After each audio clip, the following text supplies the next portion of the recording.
Our Heavenly Father, we thank you for this day. We thank you for allowing us to be able to wake up this morning. We thank you for allowing us to be able to make it through all 7 days of this week and allowing us to be able to gather here in your church house successfully. We thank you for allowing us to be able to go to work and go to school, letting us be able to leave the house and make it back home. We thank you for allowing us to have food to eat and a shelter to continue to go back to. Lord, we thank you for everything that you've done for us. Lord, we thank you for allowing us to be able to start our youth program today. We ask that as all the activities continue to go forward, Lord, that you be with each and every single person. Allow us to all be able to gain something and grow. Allow us to be able to understand your word. And when it's time for us to leave here, we'll be able to leave knowing that we understood you even better. Lord, we thank you for everything that you've done for us. We thank you for being with those that are away in school as well. We ask that you continue to bless every single person who's currently in school, either away or here. We ask that you bless and be with them during their studies and continue to give them the wisdom and knowledge that they need to continue to prosper in this life. We thank you for our parents as well as they continue to go to work, and you give them protection and safety as well as they go to and from their shifts. We thank you for allowing them to be able to do some hard work, and we thank you for the opportunities that you've given them. We ask that you continue to bless them and give them many, many, many more years onto their lives, Lord. We ask that you be with those that have prayer requests as well. We ask that you be with the spoken ones and the unspoken ones. Lord, anyone that has something on their heart, we ask that you be with them, especially during these times.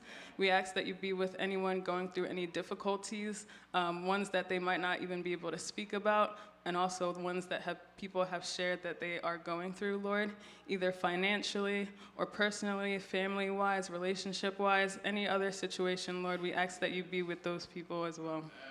Lord, we put our country of Ghana and also the U.S. into your hands, Lord. As we know, different things are going on all over, and we ask that you continue to be with each person and individual in all of our countries, all of our family members, Lord, here and abroad. We ask that you continue to pour your protection on them as well. Finally, Lord, I put Mary into your hands today. We ask that as she's going to be sharing your word with us, that you speak through her, give her the confidence, the knowledge, and the words to be able to share with all of us here and allow us to be able to take in everything that she's saying. We ask that you continue to bless her and help her in all of her endeavors that she's going through, Lord. Once again, thank you for everything that you've done, Lord, and I leave this prayer in your hands. In Jesus' name I pray, amen. Amen.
Happy Sabbath. Anyone who's had a prayer answered this year, can you raise your hand for me? That's it? Okay, you can put it down. What about any prayer answered this month? Okay. And what about this week? Perfect. Let's open our Bibles to Psalms 50, verse 14. Sacrifice thank offerings to God. Fulfill your vows to the Most High, and call on me in the days of trouble, and I will deliver you, and you will honor me. Amen. So that means that not only does God listen and hear our prayers when we pray, but he also answers them. So what should we do when God answers our prayer? Type, right? So let's open our hearts, open our wallets, open our finances for God. Let's all rise while I pray.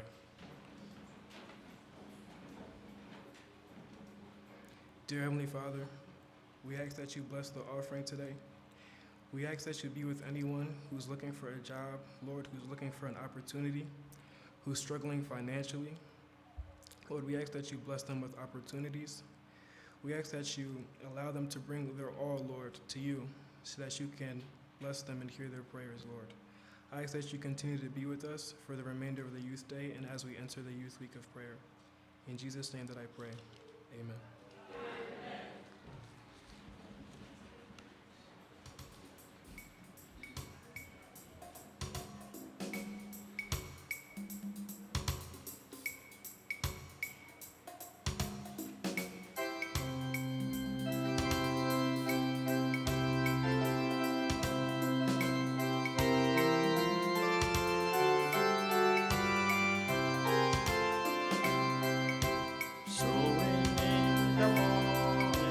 Sowing seeds of kindness, sowing the fruit the doing, waiting for the harvest and the time of reaping. We shall come rejoicing, bringing in the sheaves, bringing in the sheaves, bringing in the sheaves. We shall come rejoicing, bringing in the sheaves, bringing in the sheaves, bringing in the sheaves. We shall come rejoicing, bringing in the sheaves. Sowing in the sunshine, sowing in the shadows, carrying in the clouds of snow with the chilling breeze. By and by the harvest and the time of reaping, we shall come rejoicing, bringing in the sheaves, bringing in the sheaves, bringing in the sheaves. We shall come rejoicing, bringing in the sheaves, bringing in the sheaves, bringing in the sheaves. We shall come rejoicing, bringing in the sheaves.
Lesson 9, and the title for this lesson is, Where Are the Nine?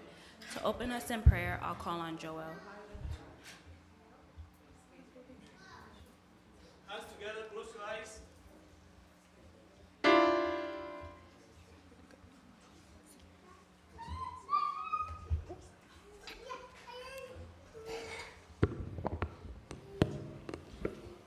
Dear God, bless everyone in church. In Jesus' name I pray. Amen. Amen. Our memory verse was taken from Psalm 103, verse 2 and 3, and it says, Praise the Lord, my soul, and forget not all his benefits, who forgives all your sins and heals all your diseases. Amen. The message for this lesson is, we worship God when we thank him. Amen. The song we will be singing is, There Were 12 Disciples. Amen.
Hi everyone, it's Aunt Fernita.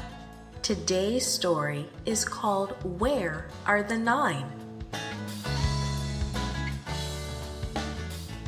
The memory verse is from Psalm chapter 103, verses 2 and 3. Praise the Lord, my soul, and forget not all his benefits, who forgives all your sins and heals all your diseases. Today's message is we worship God when we thank him. Have you ever had the chicken pox? I have. If so, you probably had to stay home from school for a long while. If you had gone to school, some other children might have caught the disease from you. That's because chickenpox is contagious. People can easily catch it. In today's lesson, we learn about 10 men who had a contagious disease. One day, Jesus and the disciples were walking to Jerusalem. They traveled a road on the border between Galilee and Samaria. Just as they were entering a village, 10 men called out, "Jesus, Master, have pity on us." Jesus looked around. He saw the lepers' shacks built outside the village. He saw men dressed in ragged clothing. He saw bandages wound around their feet and hands, and instantly Jesus knew that these men were lepers. Jesus felt very sad when he saw the lepers. He knew how much they wanted to be well again. Long before Jesus lived on the earth, Moses had given some rules about leprosy. When the first sores of leprosy appeared on a leper's skin, he or she had to show them to the priest. The priest would look very closely at the sores and then send the person away. After a set amount of time, the person would return to the priest. If the sores had not healed, the priest would say that the person was unclean because he or she had leprosy. Lepers had to live outside of the village. They were not allowed to return to their families unless their sores healed. And though the lepers hoped and hoped, leprosy did not heal. 9 of these lepers were Jews, and 1 was a Samaritan. They had heard of Jesus. They held out their arms to Jesus and begged him to help them. "Go show yourselves to the priest," Jesus called. For just a moment, the lepers may have been disappointed. But then they understood. They knew why Jesus was sending them to the priest. The lepers knew they would have to show themselves to a priest. If the priest said that they were healed, everyone else would welcome them back into the village. They could go home and live with their families again. "What are we waiting for?" they probably asked as they hurried to find the priest. As they ran, the feeling returned to their feet and their hands. The sores went away. They were truly healed. As much as the Samaritan wanted to reach the priest with the others, he stopped. He turned around and ran back to Jesus.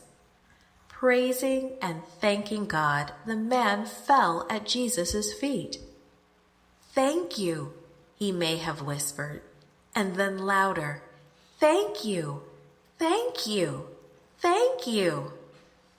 Jesus' eyes sparkled. So few people he had helped were truly thankful. He looked down the road at the 9 Jews hurrying on their way. "Were there not 10 lepers cleansed?" Jesus sadly asked. "Where are the other 9? Is the Samaritan the only one who will thank and praise God?" Then Jesus turned to the Samaritan and said, "Get up and go. Because of your great faith, you have been made well." Joy filled the man's heart, and with a thankful heart, he worshiped God. Created and produced.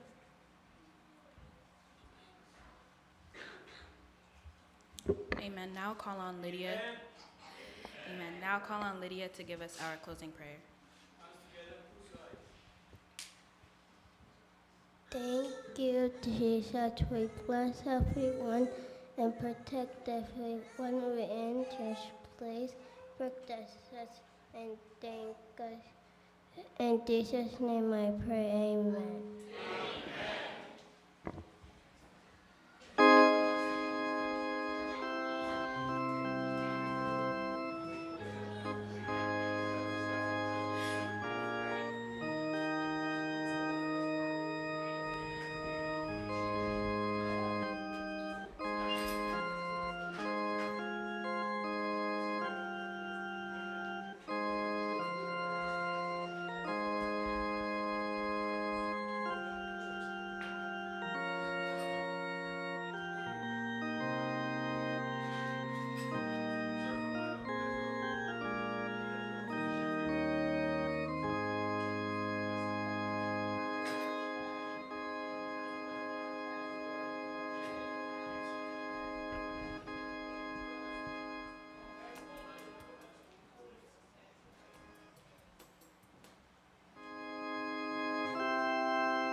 asida jombe na yefamau ukutona use nasiona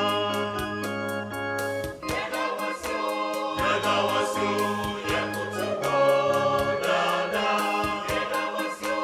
Yegawasu yesoregodana Omayawo ninye ninasoye munine asida jombe na yefamao ukutona use nasiona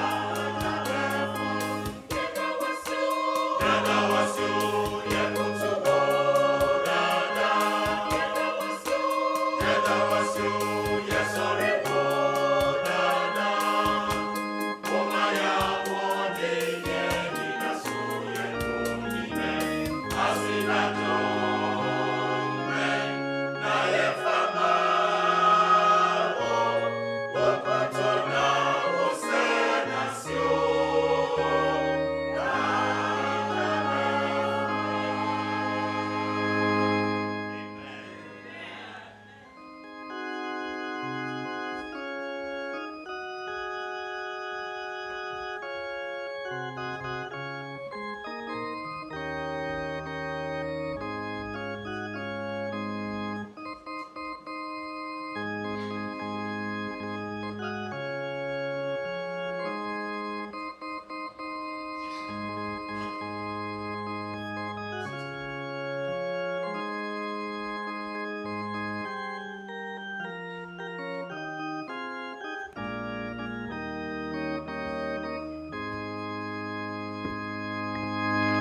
Good morning, happy Sabbath, church.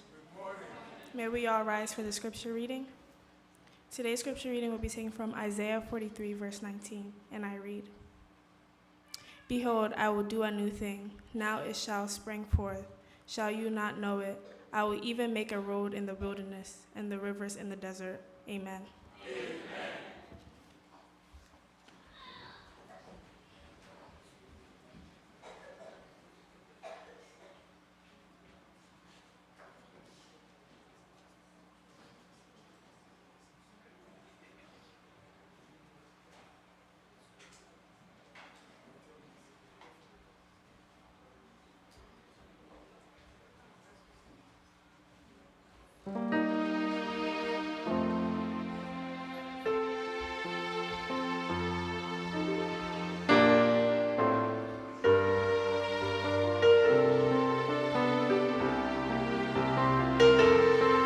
Happy Sabbath, everyone. Today, the hymn of meditation is SDA H672. Please feel free to sing along. Amen.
and a happy Sabbath to you all, church.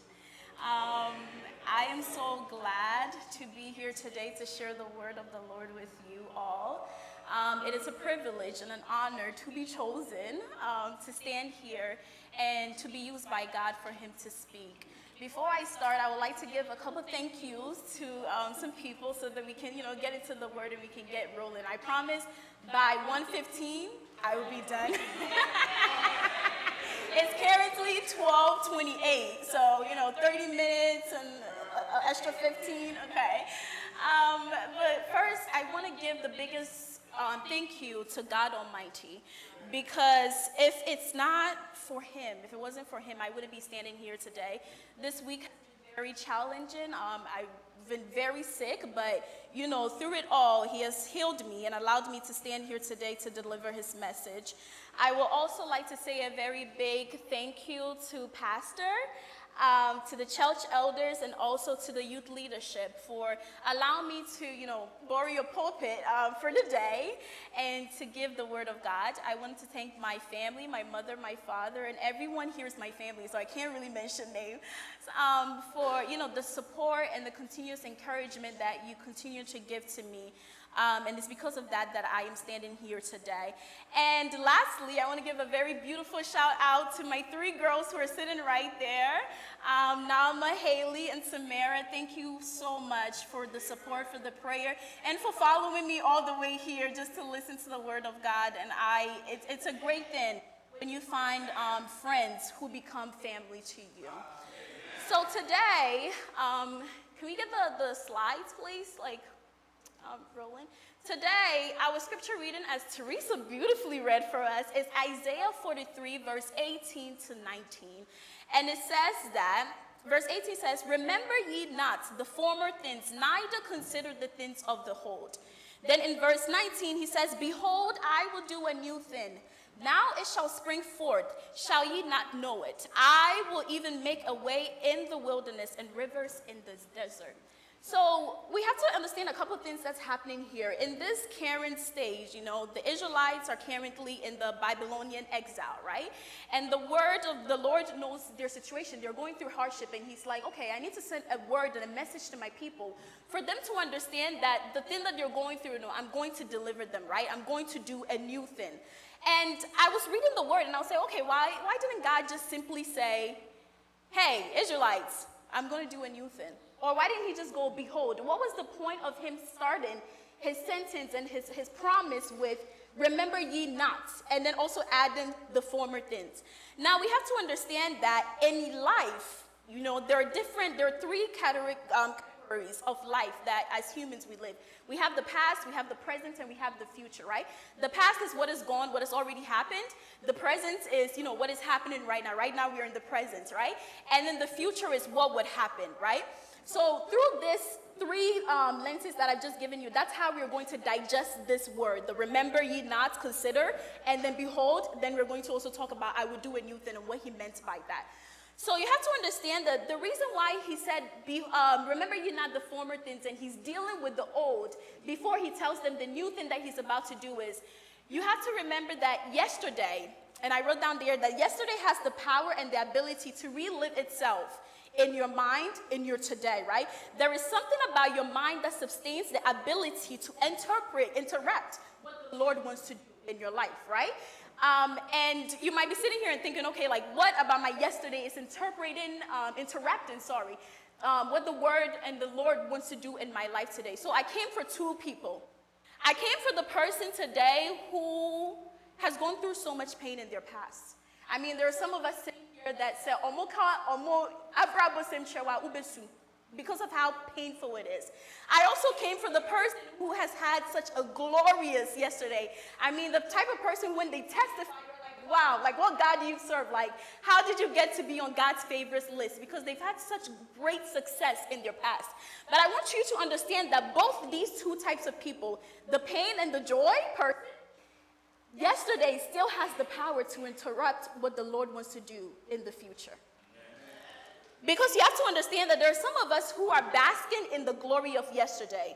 All you care about is Enra, me winning all these awards. Yesterday, this is what happened. Yesterday, this is what the Lord did. And every time you talk to somebody, that they're always reminding you of what happened yesterday and never really today, right? And they're basking in that glory. And what that does to you is it makes you as a person not want more, because you think that what has already happened, no, it's okay, right? So now that we're talking about remember ye not, neither consider, right? So why does he say, remember ye not? Then remember that he also adds, neither consider, right? Let's digest that. You have to understand that your memory that the Lord has given to you is a gift. But everything that the Lord gives to you that is a gift, the enemy can also take it and use it to harm you or prevent what the Lord wants to do in your life, right? And that's why in our minds, we can remember the pain and we can remember the joy, right? And it takes memory, as I already said, to relive, the pain and what was in the past. So what does it mean to, not consider? So I was trying to figure out what does consider mean? And it says that to think carefully about something, typically before making a decision. Remember also means that to have in or be able to bring something to one's mind or awareness, right? An experience or something that someone has done. That's what you're doing as remember. And then that's why Paul says that this one thing I do, forgetting the former, right? He was saying that the Lord is about to do a new thing. But the first thing that I need to do as a Christian is I have to forget the former, whether good or bad, right? And you're sitting here telling me that, well, how am I supposed to forget the former? I'm a human being. I mean, I remember what I ate yesterday. I remember what happened to me here today. What the Lord is trying to tell you is he's not trying to tell you to delete the pain from your life or from your memory completely. He's not trying to tell you or trying to diminish what happened to you in your past. But what he's trying to do is he's trying to let you kill the life-giving factor between you and yesterday, right? So what happens when you dwell on the past is our minds work in such a way that it can't tell the difference between what is real and what is not real, right? That's why when you're watching a movie, sometimes you're crying and you're like, it's a movie, it's just a movie, why am I crying? It's because your mind perceives it to be the truth or to be what happens. So if you're a person that every single day, whatever you're doing, the only thing that is on your mind is what happened in the past. And now I can ask some people okay, what does the Lord wants to do with you? They're about to go back all the way to tell you about the things that happened in the past and why they didn't succeed in life because their mother didn't have money, or why this didn't happen because, someone in their family long time ago caused something. And what happens is that the Lord today wants us to sustain an intelligence in the spirit where we can look at our past and what gives it life is dead, right? Look at the story of Moses. Moses was a man that, God wanted to use greatly. And he's one of those people that the glory aspect, where he had a glorious past. And Moses was, in Egypt. I mean, he was up there. Maybe one day he probably would have become the Pharaoh of the land and ruled the land, right? And then something happened to him where he had this passion in him for God. But that passion was misguided, and he ended up killing somebody. So when he ended up killing somebody, the Lord was like, this past thing that has happened, Moses has said, and don't keep reminding him of the past and what I want to do with him in the future. It's not going to happen. So God takes Moses and he takes him to this foreign land, and he gets in that land. And I wrote here that it took Moses forgetting about Egypt to meet the God of the heaven. Because remember, when he was in Egypt, he didn't really know who God was. He knew about him, but he didn't know who he is. And this goes to say that even though Moses' past was filled with glory, there are some of us who are sitting here, in our minds, we have a box filled with defeat. We know all the defeats we've ever happened. We know all the prayers that we prayed to God, and he didn't answer. But most oftentimes, we forget about the prayers that he did answer, right? So remember ye not, neither consider the former things. So I also want to talk about isolation in remembering. That's why sometimes, the things that happen, and this is what the enemy tries to do. He tries to take your past. The same past that the Lord Jesus Christ, it died. The word says that when the Lord Jesus Christ died, he died with our sins on that cross. So how is a human being said you're living your life, but you're allowing you're still living in that past that has already died? Because you're allowing the enemy to say. To the youth, you may be sitting here and someone has said something to you in the past. Someone has told you that you cannot amount to anything, or you said, I want to go this far, and they're like, no, you can't do it because our family, no, we don't do that. We were reading the Bible with my 3 girls over here on, I believe, Thursday, and we were looking at Luke. And it came to the time where the angel came and he was talking about to Zechariah and to the family that John the Baptist was going to come through them. And they look, so God shuts Zechariah's mouth, John the Baptist is born, and they ask him, okay, what is the name of this kid?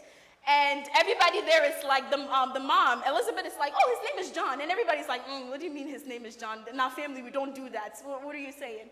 And, that was that new thing that the Lord was doing there. And he opened Zechariah's mouth for him to be able to say it. So whatever family you're coming from, I don't care what family you're coming from. I don't care about your past. I mean, I do care about your past. I'm sorry if you had a troubled past. But whatever it is, God does not look at it. He's telling you to let go of that life-living factor. Stop bringing it to the forefront of your mind and reliving that pain, because he has already delivered you from it, right? Don't be like John the Baptist, be like John the Baptist. John the Baptist was a great man. But it got to a point where he was so consumed with the past of what he's been told about, what would happen with Jesus Christ, that it came to the point where Jesus was doing something new. But so because his mind was so consumed with the past, he couldn't see what Jesus was doing. And then he turns around, this same John who was supposed to clear the way for God, turns around and says, go and tell Jesus, are you the Messiah, should we wait for something else? That is what happens to us when we allow the past to drag us down. When we allow the enemy to use our past to drag us down. Today I've come to tell you we have to let it go. And you might be wondering, okay, well, the Youth Week of Prayers title is A Community Transformed. Why am I standing here talking about, we're supposed to go out and preach the word of God? But you have to understand that in the Bible, I remember there's this phrase that Paul says that this I have is what I give you, right? If you yourself today are not transformed, how are you supposed to go and transform the people outside? So today what we've come to do is we've come to transform your minds, so that when you go out into the world as a young person and you're transforming the world, you know what you're doing. Right? You have the grace and the ability to do what the Lord wants you to do. Amen? So, and that's why, even God in the Bible, there's a part that he says, like, sing unto me a new song. Even God himself, and sometimes he forget about he gets tired of the old. He's a God of new, right? The Bible says that the Lord he's a God of yesterday, today, and forever. If you only know the God of yesterday, you don't know God. You only know 1/3 of him, right? So we have to understand what he means by how are you the God of yesterday, today, and tomorrow. We also have to understand that an example of that is the Israelites. The Israelites were people who made what God did in the past become idols in their lives, right? So if you're sitting here, and whether your past is good or whether your past is not good, and you're sitting here and you're making, what your past is saying about you higher than what the word of the Lord is saying about you today, you have idolized your past. You have put your past before God. You're saying to God essentially that you don't know what you're talking about. I know my past, right? So let's not make idols of our past. And I believe that the Lord wants to move within the youth, right? And sometimes I feel like we face these mind blocks in the way in which you might propose a new idea and an older person would be like, oh, fast idea, because say, I'm challenging you to speak up. To talk and to say that I think this is the conviction the Lord has given to me. At least listen to what I'm saying, because only you know what the Lord wants to do with you. And that's why we have social media. We have all these new ways to spread the word of God. Let us use it. Let us tap into that new. Let us wake up each day and the first thing we say is, Lord, what are you doing today? What is that new thing you're doing on this face of the earth? And how can I be a part of it? So we've talked about, remember ye not, neither consider the former. The next thing that he says, behold. He doesn't say, remember ye not the former, neither consider the things of the old, and then completely jumps into, I will do a new thing. Why does he say behold? What does it mean to behold? So I Googled the definition of behold, right? And behold essentially, one second, says that to see or observe a thing or a person, especially in a remarkable or an impressive way. So I've defined behold as sight and perception. Your perception as a human being. The outlook that you have on the world, right? Beholding means that you're conceiving in your spirit that what the Lord has said about me is true. That no matter what is happening in my life and in my situation right now, I choose not to look at what is around me in my environment. I choose to turn my eyes towards Jesus. and I choose to listen to him. I'm going to tell you this quick story about a young lady, and we're going to see how that behold and that former gets together. So this young woman goes into, and I know her very well, and she tells me the story. She says, I went into college believing that I was going to be a doctor because everybody in my family, they're all doctors and they're all medical people and they're all nurses and all these people. So me, I believe that this is what my path, because in the past, that's how we've done things. So she gets to college, and the first semester, she's like, ooh, I'm excited. I'm a bio major. I'm really about to step into what God has for me. And what happens is she falls into this depression. And in this depression is where, God finds her. You have to understand that sometimes when the darkness comes upon us, let us not be discouraged, because you have to understand that God is a God who stays in the darkness. Right? He finds the darkness and then he brings light into it. Before he formed this earth, it was dark. He had to identify it. So in her darkness, she found God. Mind you, this is a girl who always goes to church, and she knew of God, but she did not know who God was. There's a lot of people who are sitting here, we know of God, like how I know of Michelle Obama, but I don't know Michelle Obama, right? I don't know her on a personal level. We know of God, but we haven't found him for ourselves. A lot of the youth, and this one goes through, even the adults, like you've been in the church for 15 years and you think you know God, but you haven't really scratched the surface of who God really is, right? So she goes and then she finds God, and then the Lord tells her, well, I never told you you were supposed to be a doctor. You never asked me. All you did was you woke up one day and you said, because the past is this way, I'm going to follow my past, right? And you decided to turn your way away, so the Lord put her on the right path.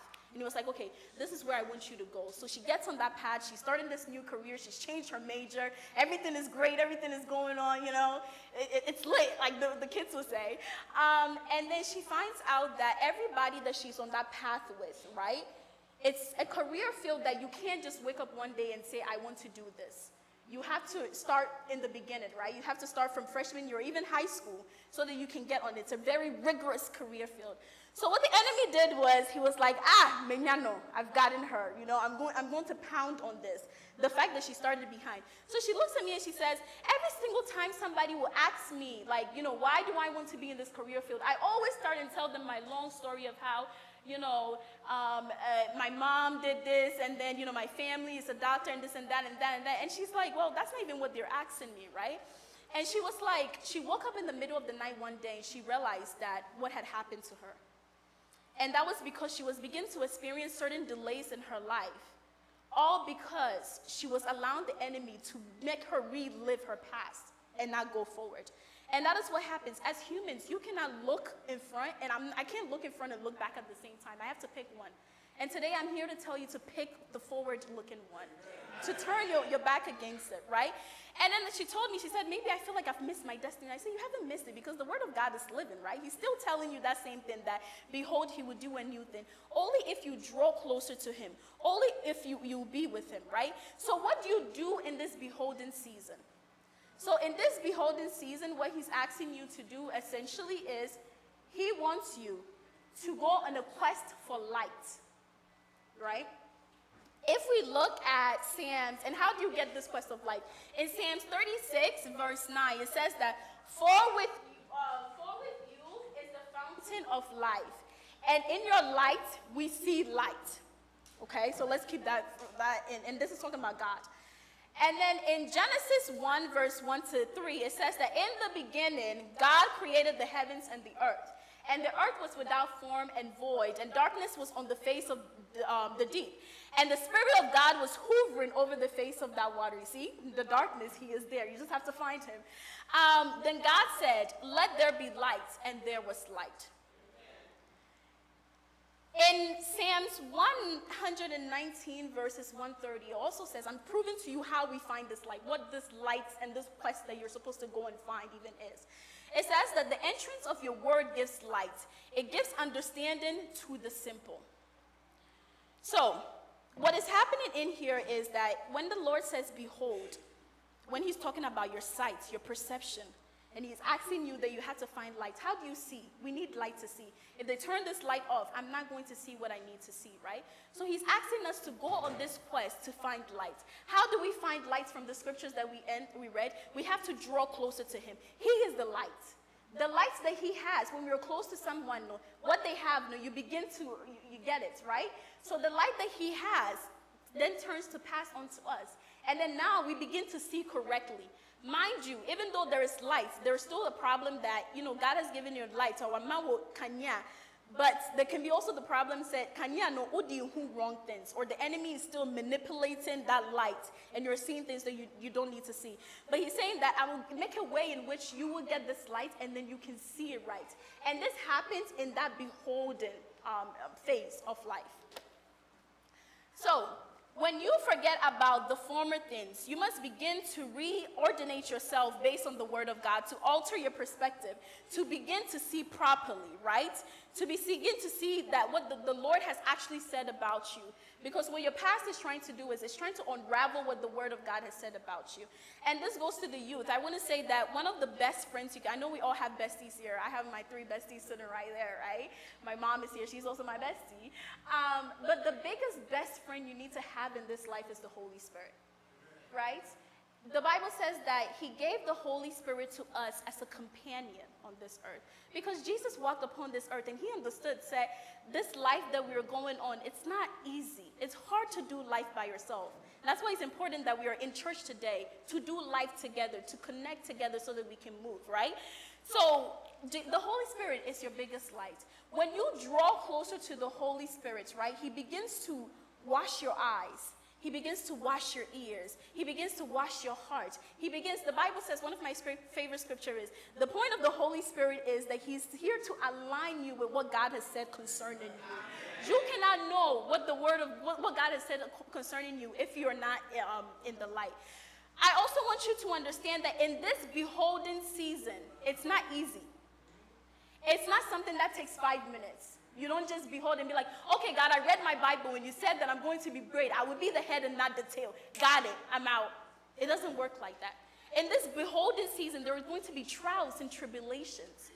There's going to be so many different things that you're even like, but God, you said I should forget about my past and look onto the new. And I'm beholding, I'm trying. Why is it all these different things are happening to me? Why am I going through all these turmoil? Because it's a part of life. Right? Because you have to understand that there's a scripture that talks about when there was this person in the Bible that they removed demons out of them. And then when they removed demons out of them, the demons obviously went. But when the devil came back and he realized that the demons have been removed out of this person, he said, oh, bet, I'm about to call 3 or 4 or 5 of my strongest demons, and we're about to enter into this person, right? So what happens is, once you forget the past, and once you take off the shackles, once you take off your sandals, like Moses took off his sandals in order to step into that holy ground, once you begin to do that, what happens is the enemy is going to come back stronger, better. But you have to understand that your God is greater. You have to understand that in this beholding, you say to yourself that, Lord, you have said that this is going to happen. So what is happening in my life right now, the trials, the tribulations that I'm seeing right now, I choose not to see that. I'm going to see what you have called to say. And that's why they say that following God makes you look foolish to the common man. Because he takes the craziest ways, I have this favorite song that says that God uses the foolish ways to get back to the people who they think that they're wise. Because think about it, how can like singing and walking around the wall of Jericho bring the wall of Jericho down? That doesn't make sense. No wise person would say that's a strategy that we use, right? So you also have to understand that in this beholding, the reason why you have to draw closer to the Holy Spirit, the reason why you have to seek the light so that you can see rightly, is because you cannot solve the problems of you cannot solve the problems you have in your life with the same mindset that created it. Right? So the mindset that you have that caused your problem to happen in the same place, that same mindset cannot solve that problem. So when the Holy Spirit enters you, what he does is he changes the mindset so that that new mindset will be able to give you the solution that you need. But if you're not close to him, how can he do that? Right? Some of us are sitting here in this church. During the week, what do? We are in the world. We're dancing, shakala, shakala, I don't know what the song be, right? We're doing all of these crazy things. And then on Saturday, we wake up and we say, yes, Lord, I'm here. I'm here to listen to your word. And the devil and God are looking at you like, this girl cried like, what does she think this is? The spiritual realm is a serious realm. The war between God and the devil is a serious war. So how can you tell me, say, you go out into the world, you do whatever you want to do in the week, then you come to church, then you complain and say, well, the church is not feeding me spiritually. That's not how you get fed spiritually. The real work is done at home. The real work is done at those 5 days, technically 6. So Monday, Tuesday, Wednesday, Thursday, Friday, Saturday, that's when Sunday, that's when the real work is done. When you come here, it's like I'm a person that I like ice cream. Every time I eat ice cream, I have to have Oreos on it. I can't eat ice cream without Oreos, right? The ice cream is essentially, to me, Monday, Tuesday, Wednesday, Thursday, Friday, and Sunday. The Oreos is the Saturday that I come, right? So if you are putting yourself to the world the 5 days out, 6 days out of the whole week, and then expect transformation because you came to church for 3 hours, you're playing with yourself. You're playing with your life. A lot of us are sitting here, we're thinking to ourselves and blaming our mothers and our fathers that I don't know who Lord the God is because my mother and this and this and that. Hey! On Judgment Day, the Lord will judge you by yourself. He's not judging you and your mother. You are old enough to pick up the Bible. I don't care if you're 13, 14, 15. You can read. You're literate. You're old enough to seek the face of God. To say, Holy Spirit, they said that when I accepted you, Lord, as my God and Savior, that I was stamped with the Holy Spirit. So, Holy Spirit, where are you? Because I'm not feeling you. Come, Holy Spirit. Let's do this life together. It's time to take control of your destiny. And I want to tell you that the reason why, I learned this from a great mentor of mine, where he talks about what happens when you pass blame, right? And he says that the reason why we have to also forget the past and stop talking about the past. That's what happened with the man, I believe, Bathsheba, where he essentially, Jesus comes to him and say, young man, do you want to be made well? And he's like, well, I don't have anybody to carry me into the, and Jesus looking at him like, but I didn't ask you who is going to carry you. I asked you, do you want to be made well? I asked you about your future and your caring stage. I didn't ask you about your past. I don't care about your past. I didn't care about what happens, right? That's what we do. We let that pass. Like the Lord is telling you today that I want to make you great. Nana, I want to take you upon this earth in the medical, right? The medical, yeah. In the medical field, I want to make you a giant in the medical field. I want people to look at you and say, in that medical field, and say that there is a God. Then Nana is sitting there and saying, well, Lord, remember that exam I failed last time, and I'm not smart enough to do this. And the Lord is looking at you like, come on. Do you not know who you are? Don't be that man. When Jesus comes to you and says, do you want to be made whole? Jump, say, yes, I want to be made whole. Heal me, Lord. Take control of my life. Let's do this together. Another thing that happens in this beholden season is discernment, right? You have to discern the word of God, and you also have to discern. I realize in this life that not a lot of people have self-awareness, and Pastor stood here and said that. But a lot of people, like, I look at the things they're doing, and I'm like, well, Kasana, do you sit there and assess your life, and, like, do you see what's happening? And you need discernment to walk. And how do you get discernment? You get it through the Holy Spirit. You get it by befriending the Holy Spirit. You don't just get it by yourself, right? So you need that discernment to be able to see. The word of the Lord says that find where it's written concerning you. I told my sisters over here that one of my favorite scriptures is in Luke, because what it says, it says plain wordly that Mary, you are highly favored. So me, my whole life I'm going to run with that because it said that I am highly favored, right? That's what you need to do. Ask the Holy Spirit, can you help me in this beholden season to find where in the word of your people, in your word, where it's written concerning me, so that I can believe it, so that I can have it in my heart. There's a lot of us sitting over here that we're on this journey of life and we're trying to do something new with our life. But we have people who are going before us, and we have people who are, accelerating, and you're like, God, we're on the same journey. Why is it that my friend who is sitting here, he seems to be more favored than me? Why is it my friend going up and I'm still here? The Lord is telling you, behold. Amen. Because I'm going to tell you about the reason why he's still telling you to behold. In the next part, what he means by I would do a new thing. So, in that beholden season, what you're doing is, you are essentially studying, you're praying, you're drawing closer to the Holy Spirit. You're singing songs of that uplifts your spirits, right? You're doing what you say. If the Lord said you're going to be a doctor, in that behold season, that's not when you just sleep and say, well, the Lord said I'm going to be a doctor and it's going to happen. He says, behold, see it. How do you see it? How does he know that you see it? By acting like you see it, right? By acting like what he has said and not what is happening to you. In Philippians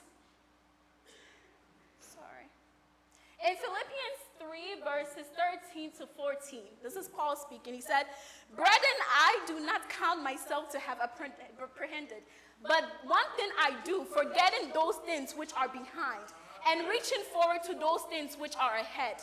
That is that, remember ye not, neither consider." Amen. What does he say next? He says, I press towards the goal for the prize of the upward call of God in Jesus Christ. What does it mean to press? It means to behold. To say that, yes, enemy, I know that you're coming at me right now, and everything is falling. I mean, sometimes in your life, you wake up some days and you don't even want to wake up because you're like, what's the point of me continue to do this life? I know somebody who used to wake up each morning, Pastor, and say, Lord, take me out of this world because of the things that are happening in your life, right? But the Lord is saying, behold, hold on a little bit longer. Amen. Draw closer to me.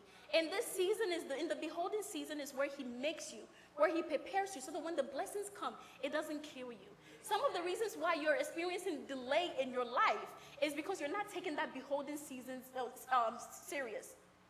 You're not taking that preparation season serious. And I'm here to tell you that if you're not prepared the way that God wants you to be prepared spiritually, that blessing that you're going to wait, it might take a long time. Because what happens is he's not going to give you a blessing that's going to kill you. He's not going to give you a blessing that is going to diminish you, right? So what Paul is telling us that he has forgotten the past. He is reaching for the future. How is he reaching for the future? By beholding, by pressing into the word of God. Amen.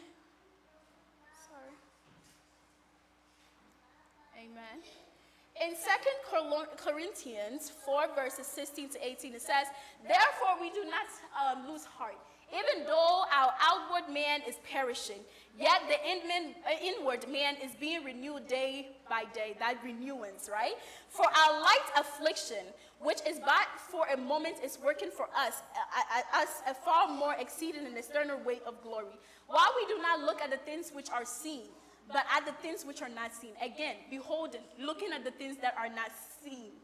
You're not looking at the things that are seen, not looking at the physical, looking at the spiritual, connecting with God on that side. I also want to tell you that sometimes too, when those trials and tribulations are coming towards you and you feel discouraged, I need to understand that here it says the light affliction. It's referring to that trial and that tribulation as light. That same light that you need to be able to see. God is using that trial, that affliction in your life to help you to get to be the type of young woman or young lady or man that you need to be. So do not be disheartened that so many bad things are happening to you. Just draw closer to him. You know, make the Holy Spirit, I keep saying, make him your best friend. It has helped me. And I know that it will help every single body who is here. And in the beholding season 2, I'm about to wrap out. I know I'm taking a long time. But in the beholding season 2, what sometimes needs to happen is, let us look at Luke 1:13 to 20. And I mentioned John the Baptist's story, but I'm also going to talk about Zechariah here. And my sister, Nalma, pointed this out, and I was like, yeah, I have to write this so that I can tell my church people. Is that in this time, Angel Gabriel came to Zechariah and said, "Zechariah, I am about to do a new thing in your life. John the Baptist is going to come out of you." And Zechariah is looking at the angel like, "Angel Gabriel, you don't know my age, like in the physical, you don't know the biological clock, like I've passed that. Look at my wife, she's old." Same thing that happened with Abraham and Sarah. And Zechariah, being a priest, being somebody who walked with God, looks at the angel and said, "How can these things be?" And the angel begins to say, "You know what I'm going to do to you? I'm going to shut your mouth." He says, "I'm going to shut your mouth until the miracle happens." Because sometimes we can talk our way out of what God is trying to do. Because the affliction is so much and because we're so connected to our past, what happens is that the Lord tries to do something, and instead of saying that I am the head and not the tail, that 1,000 will fall on my right and 10,000 on my left, that nothing can touch me because I am God. You're sitting there and saying, "I have anxiety, I'm depressed, and it's not going to happen, and God can't do it." So what he's telling you is silence. They say silence is wisdom. Sometimes in your struggle, yes, you can confide in the people who are around you to help you pray, right? But sometimes if you don't have something good to say concerning your mouth, it's time to shut your mouth until that miracle happens. Thank you, Uncle Amos. You have to shut it until that miracle happens. So now we have looked at the past, which is, remember ye not the former things, but neither consider the things of the old. We have looked at what he means by beholding, which is pressing, seeing the unseen, right? Believing that. I always say this. I say, let God be true. God's word is true, and everything else that's happening around me is a lie. I don't care if, like, I look at my bank account and it's saying 0.0%, and the Lord says that I am rich. Like, it's just a matter of time for it to manifest, right? I'm looking at myself and I'm asking for healing, and the Lord is saying, oh, you know, I'm going to heal you. You are healed in Jesus' name. I am healed, even though I'm coughing. You know, I'm believing the things that I can't see. I'm believing the word of God. The Lord, there's the man that I really love greatly, and he says that on his deathbed, the last thing he wants to utter out of his mouth is, I am healed. So on his deathbed, even though he's dying, Isaiah wants to say that I am healed, because in his mind, no, he is healed, even though he's leaving this earth. He understands what the Lord is doing for him. So in pressing and in doing this, let's go to the future. This is my favorite part, because I like new things. I like new shoes. I like new clothes. You know, you feel me? I like new things. You know, every day, you know, I want to have new clothes, something new to be able to walk in and be like, you know, me too. I'm kind of cute. You feel me? Thank you, Uncle. So when I read this part and the Lord says that I would do a new thing, I'm like, ooh, you're talking my language. A new thing that I don't have to buy. So what happens is, once you forget about the past, once you let go of that shackles that the enemy is using to come for you, what happens is, you behold. Then you do what the word of the Lord is telling you to do. You're obedient to his word. You're drawing closer to him. You're walking with the Holy Spirit. Then the reward is that the new thing is going to happen. So what happens in this new thing? The first thing that must happen in this new thing is you have to be flexible, right? One of the things that I looked at the Pharisees, and I was like, I don't understand them, but sometimes I be doing the same thing, so I'm like, you know, we're in the same boat, low key, right? It was that they weren't flexible. They had an idea of who Jesus was supposed to be. They had an idea of what the past has been said. The Old Testament, you know, they were holding it to their chest like, yes, this is the word of God. That the Messiah was in front of them, and they could not see it, because they were so attached to the past and what things should be. Understand that when God is doing a new thing, he's going to challenge traditions. He's going to challenge things that you're used to, right? So if your family is a group of people, you never rise in life, he's going to challenge that tradition. And he's going to do a new thing with you, for you, through you, for this world, right? So what happens is, in this moment, he's challenging the traditions of things. And you have to be able to be flexible, to be able to discern, coming back to that discernment. How do we get discernment? Through the Holy Spirit, right? To be able to discern and know, this is what this new thing that the Lord is doing, it's God and not the devil. Because understand that the devil can also do a new thing, but if you don't have that discernment, which you get by what? Beholding. If you just go from the past to the future, right? The enemy will do new things and you start to believe that this is God. But when you think about it, you compare it to the Bible, this is not the hand of God. Right? So you need to be able to discern what the Lord is saying. To discern this new thing, to be like, oh, this new thing, I think this is the hand of God. I'm going to pray about it, right? This is something new that he wants to do with my life. And what happens in this beholding season, I said, be flexible. And also be discerned that he is the one doing the new thing and not anyone else. It's currently 1:06. Give me like 5 minutes and I'm going to wrap it up. In Mark 2, verses 11 to 12, it says that I say to you, arise, take up your bed, and go to your house. Verse 12 said, immediately he arose, took up the bed, and went out in the presence of them all, so that all were amazed and glorified God, saying, we never saw anything like this. That's what God wants to do with your life. For the people around you to be like, hey, sister,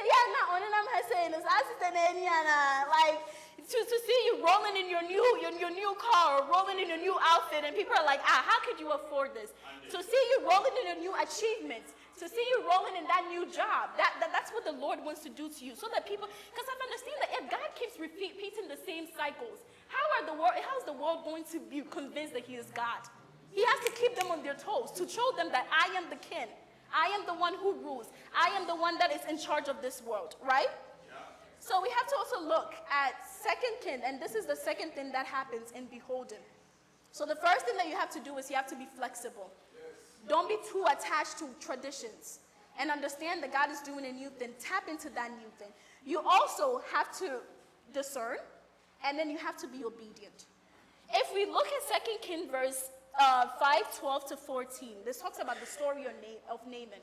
So Naaman goes and he's like, Elisha, knock, knock, knock, I'm looking for healing. Can you pray for me? Come out here, lay your hand on my head and pray for me. Because that's how, people had been healed in the past. And that's how he believed God did things, right? Yeah. So Elisha goes and he says, oh God, I'm not laying my hand on you today. Just go to that river over there. Dip yourself in 7 times. You'll be healed. And Naaman is looking at him like, what are you talking about? Hey, exactly, uncle. He's looking at him like, what are you talking about? That's not how God moved. Like, don't play with me. So the word says that then his servant came near and spoke to him and said, my father, if the prophet had told you to do something great, would you have not done it? How much more than when he says to you, wash and be clean? So he went down and dipped 7 times into Jordan, according to the saying of the man of God, and his flesh was restored like the flesh of a little child, and he was clean. Amen. Obedience. Not only discerning that this is what God is doing, but doing exactly what he tells you to do. What if Naaman went to that water, and he dipped himself in that water for 6 times? He wouldn't have received his blessing. When the Lord tells you this is exactly what I want you to do, do it. Sometimes I always wondered, I was like, and this is not, don't judge me, right? This has nothing to me. But I always wondered why as Seventh-day Adventists or as people, they always said never, don't drink or do any of these things. And I was like, why is he talking about drinking? Like, being drunk is a sin, right? And the Lord told me that there is this thing called consecration, where consecration is essentially that though something might not be a sin to others, it's a sin if you do it, because of the blessing that is upon you, right? So if the Lord is like, oh, this person, look at John the Baptist. When the angel Gabriel went to John the Baptist and he was giving him instructions, he said that this person should never taste wine. Somebody else can drink wine and it will be fine. But if John the Baptist did it, he will mess up with that thing that God wants him to do.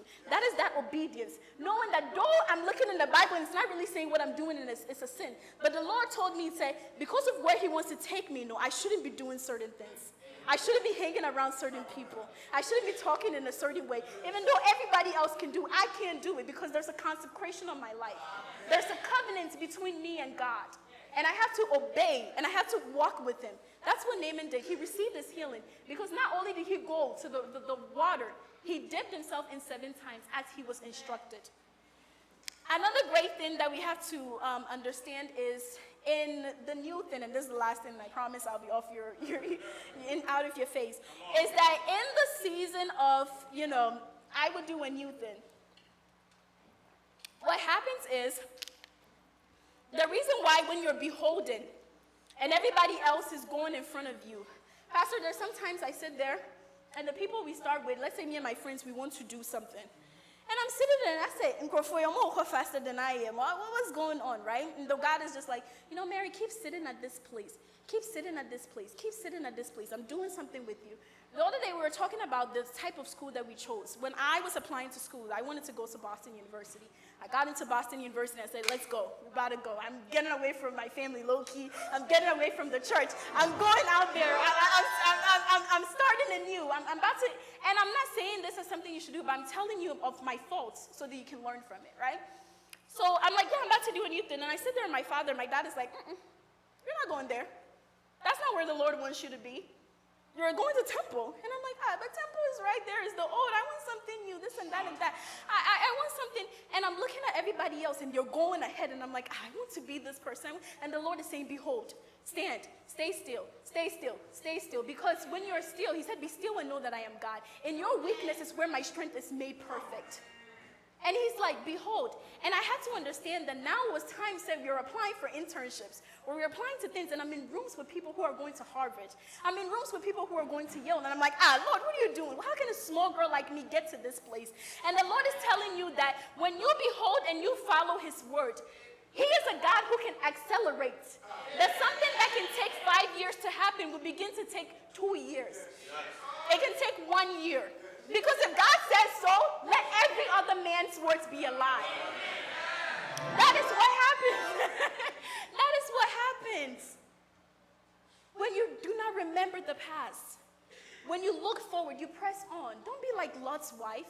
Salt is a good thing. We all use salt to, season our food. I always wondered, why did Lot's wife turn into salt? Why didn't she turn to stone, something bad? And I realized that salt is something that we need. We use it to make our food taste good. But too much of something kills.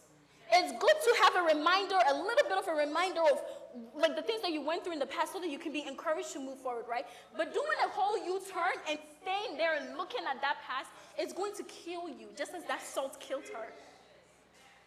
It's time to let go. It's time to wake up. It's time to press on. It's time for us to go into the world, and I'm getting it back to the community transformed. I'm a person that I don't like to go outside sometimes to, do the flyer things because I face so many rejections. People be like, oh, I don't want the flyer, and they're looking at me weird, and I'm like, oh, I just, But the Lord says that understand that I'm a God who creates new experiences. So something you used to do in the past that didn't, get the fruit that you want, when you do it again this time under my instructions, you're going to have a different result. Because the difference is now I am with you, right? Now that the effort, I know someone who, is in class and they're taking the exams and I used to be one of those people. I used to put effort into my exams and then take the exam and like say I want a 98. And then I get an 82 or 83 and I'm crying and my mates are like, well, I got a 70. Why are you crying about it being? I'm like, because I wanted a 98, right? And the Lord is looking at us and I got to a point, I'm like, well, I don't even want to study anymore because if I'm going to get an 82, I don't need to study, right? And the Lord was like, that's not the same thing, right?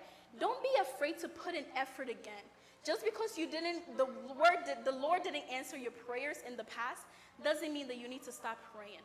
Just because you read the word and what he said did not come true doesn't mean you need to stop praying. Keep pressing.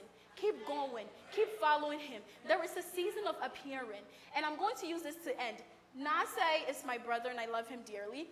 And Nasai, pastor, the only thing Nasai wants to do in the church, he wants to teach Sabbath school. I don't think anybody knows this, right? So every day we'll get on the phone and he'll be like, yeah, mid-year, when I grow up and I'm an adult, I'm going to be Sabbath school superintendent. Like, I'm going to teach Sabbath school. I'm like, we used to laugh at him, right? We laugh at him and be like, I'm on four-pet, like, preaching, what do you mean you want to be a Sabbath school teacher, right? So Nasai did this thing where he began to behold. He began to see what the Lord has said concerning him. So every Friday, he'll get me, a couple other people, put us on the line and teach us the Sabbath school. Because he understood what the Lord has said concerning him.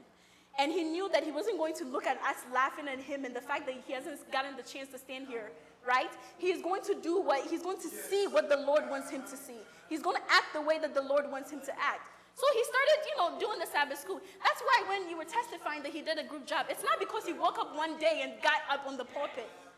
Because he beheld, he saw what the Lord wanted to do. He forgot about the past of us laughing at him. And when I saw him standing out here, I was so proud because I know the effort he put into it. I know the time and the commitment. I know that everybody else may have laughed at him and said, but he beheld. And today, understand that when you behold, there's always a season of appearing. Everything that you do in the dark, the effort you put in, one day it will appear. One day the Lord will put you in front of the people. And how you're prepared for that is by beholding and doing the things that you need to do in that time. So be transformed. Be renewed by the Spirit. God bless you.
coming again, coming again.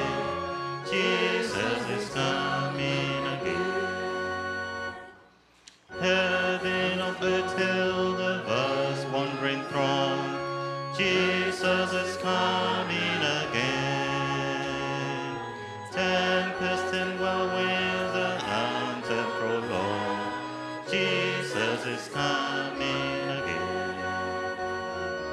Coming again, coming again, Jesus is coming again.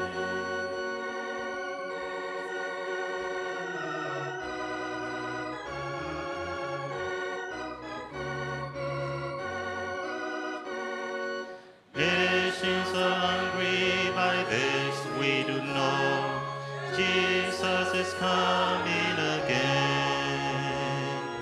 Knowledge increases, men run to and fro, Jesus is coming again.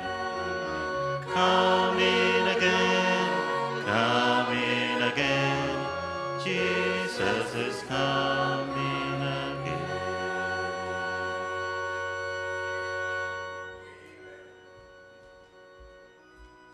Let us bow our heads and pray. The Lord bless you and keep you. The Lord make his face shine upon you and be gracious to you. The Lord lift up his countenance upon you and give you peace. Amen.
Amen?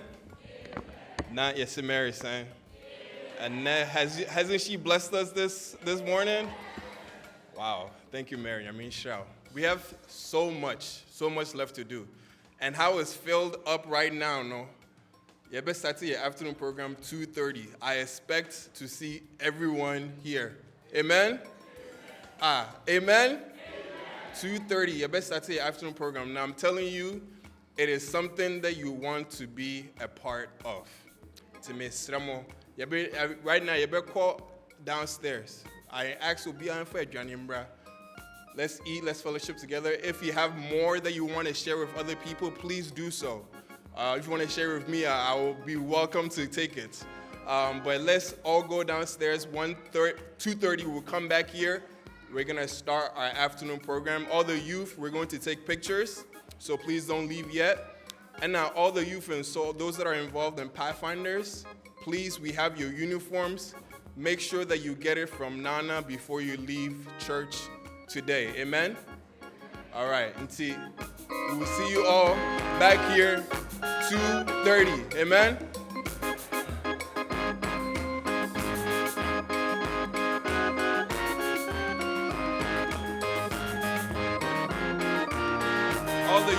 All the youth, come to the front. All the youth and young adults. All of you come to the front.